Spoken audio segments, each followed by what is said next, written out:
offering vivid descriptions of the maid he'd just tupped. Charles Dunwoody was vowing to go back to the tavern to improve upon Daniel's performance, and even Marcus Holroyd, the young Earl of Chatteris, who had always been a bit more serious than the others, was laughing so hard he nearly tipped over his chair. Hugh had preferred his barmaid to Daniel's, a little less fleshy, a little more lithe, but he just grinned when pressed for the details. He remembered every inch of her, of course, but he never kissed and told. "Going to beat you this time, Prentice?" Daniel boasted. He leaned sloppily against the table, his signature grin nearly blinding the rest of them. He'd always been the charmer of the group. "For the love of God, Daniel," Marcus groaned. "Not again." No, I can do it." Daniel wagged a finger in the air, laughing when the motion made him lose his balance. "I can do it this time." "He can," Charles Dunwoody exclaimed. "I know he can." No one bothered to comment. Even sober, Charles Dunwoody seemed to know a lot of things that were untrue. No, I can," Daniel insisted. "Because you," he wagged a finger in Hugh's general direction, "have had a lot to drink." "Not as much as you have," Marcus pointed out, but he hiccuped when he said it. "I counted," Daniel said triumphantly. "He had more."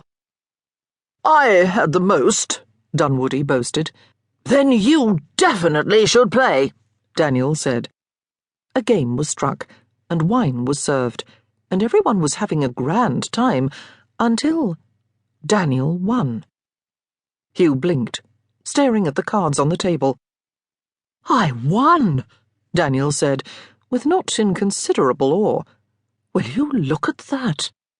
Hugh ran through the deck in his mind, ignoring the fact that some of the cards were uncharacteristically fuzzy.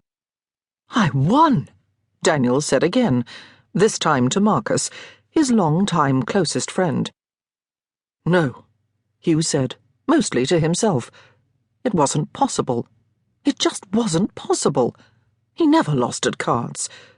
At night, when he was trying to sleep, when he was trying not to listen, his mind could bring up every card he'd played that day, that week even. "I'm not even sure how I did it," Daniel said. "It was the king, but then it was the 7, and It was the ace," Hugh snapped, unable to listen to another moment of his idiocy. Daniel blinked. Maybe it was. "God!" Hugh cried out. "Somebody shut him up!" He needed quiet. He needed to focus and remember the cards.